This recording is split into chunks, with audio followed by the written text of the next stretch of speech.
real quick is real quick. I've seen the footage that you put real quick that the footage you put on here of some of these protests. I've also seen the footage of people harming Capitol Police officers on January 6th and Donald Trump coming in and immediately pardoning those people. So that's why when we talk about credibility on this issue, this president, this administration has none.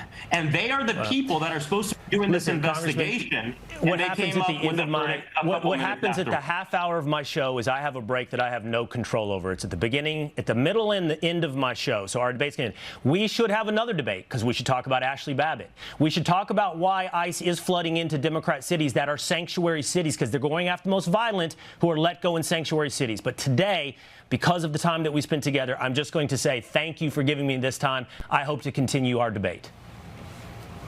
Thanks for having me on. Real quick. I need a second to repackage my hypocrisy because I work for Fox News and I forgot that's kind of my, whole job. So real quick, here's another clip from Maxwell Frost, one of the few sane people in Florida. Real quick. You have gotten your point out that you believe it was wrong for the administration to define her as a domestic terrorist, but you're here today talking to me about due process, and I'm concerned about your fidelity or understanding of due process when you deem an innocent man innocent until proven guilty is part of the United States Constitution. When you deem an innocent man a murderer, and you were an elected official, let's focus on you. You are an elected official with very little evidence. All you have is a viral video.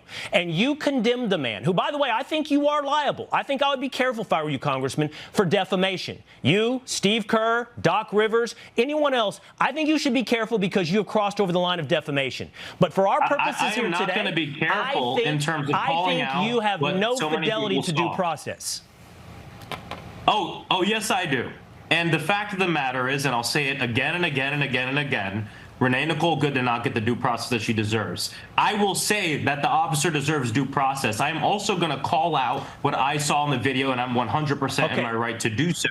But the issue is that when you have the person in charge of the investigation that's supposed to get us the truth to this, coming out minutes after we learned about this, calling her a domestic terrorist, not even a shred. I know that you're shifting. We're talking about you and your language, and you're shifting it away to someone else and what they had to say. From this and it's not a very good defense come out tactic. And say, I want to finish my point. Not even a shred of humanity from this administration to come out and say, we're going to look at what something you think is wrong with by doing the exact same thing. Before you go, Congressman, I'm up against this title. I know, and it's sad. It's a tragedy. And on that, we agree. I just want to ask you a human question. And I'm glad you're saying that, Will. But the administration wouldn't even say that minutes after it happened. Be a human.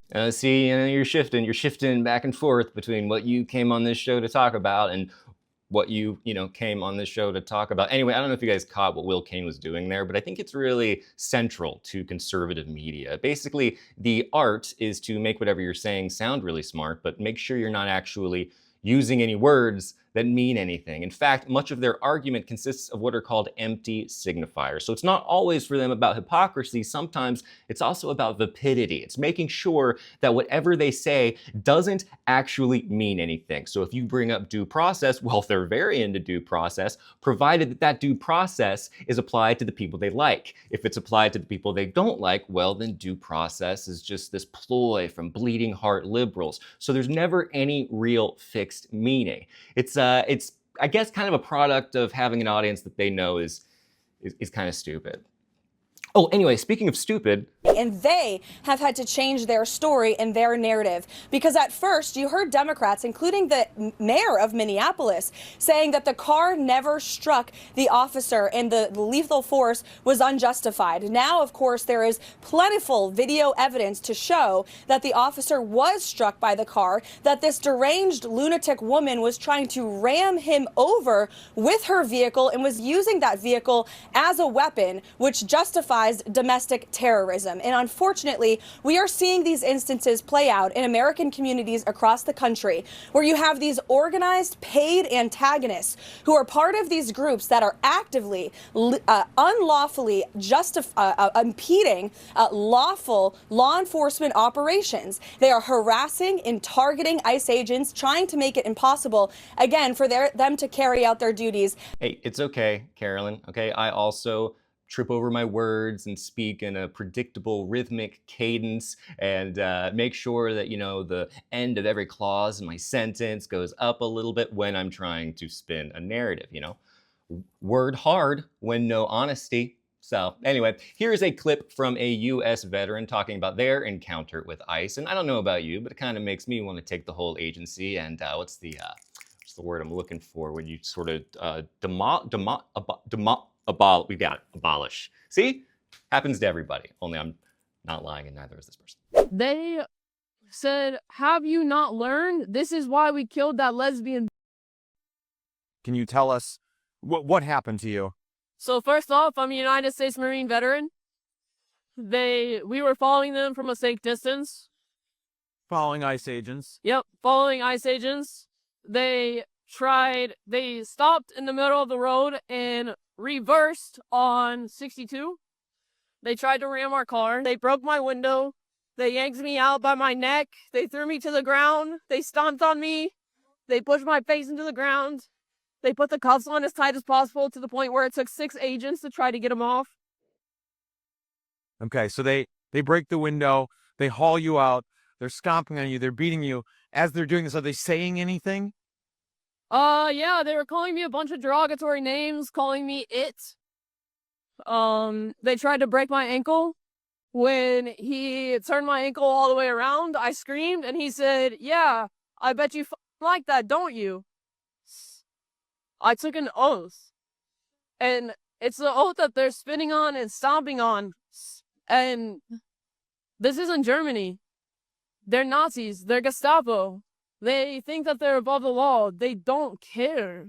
Yeah, I mean, that's pretty infuriating. Now, ideally here, you would want a viable opposition party to counteract all of the atrocities that are popping up all over this country. Heck, you might want an opposition party that is making as much noise as possible and telling any law enforcement that will listen that they need to enforce the laws in their city against these ICE abuses. Heck, Congress could even take some of these ICE agents, bring them before Congress, and let the American people see exactly what these 40-year-old divorced Burger Kings actually look like. And we have the Democrats, you know, and that's a mixed bag. So here's a clip. Some of the individuals that are being scooped up do not have detainers. They are not undocumented individuals. House Democrats firmly believe that violent criminals should not be on our streets. And if there are undocumented individuals who are violent criminals, they should be deported. That is our position in this case with ICE. They have an ability to detain and they have an ability to deport folks. It should follow a process. It should include getting warrants for individuals, judicial warrants, not fake phony ICE warrants, when they want to grab somebody. They have a process to do that, and it should be to use the courts in order to execute warrants that keep this country safe. They are choosing not to do that. They are choosing chaos in the streets. They are choosing lawlessness. I was just... Didn't we just do this like last week or last month? I don't know, because time isn't real anymore. But didn't this just happen with Venezuela? Like, we bombed a sovereign nation and kidnapped their leader, and then Democrats were like, hey, if you could just do it through the proper channels next time, you know, that would be great. Sure, you can keep terrorizing communities, ICE, but if you could just fill out the right paperwork next time, we'd super appreciate it, because we're all in this together, and we're Democrats, and we love working with Republicans, and we also love losing. Democrats, just do something.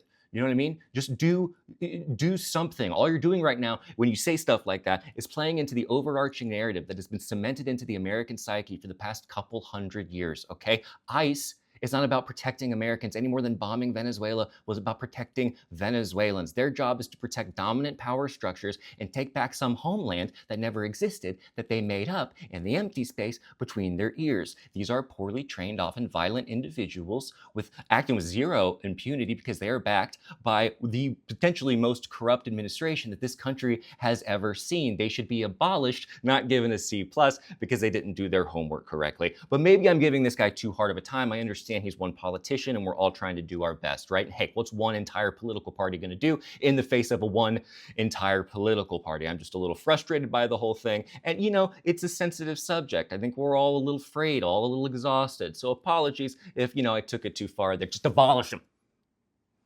Anyway, Let me know what you think, folks, and I will see you next week. Real quick though, real quick. Shout out to Maxwell Frost. He's a good. Goodbye, everyone.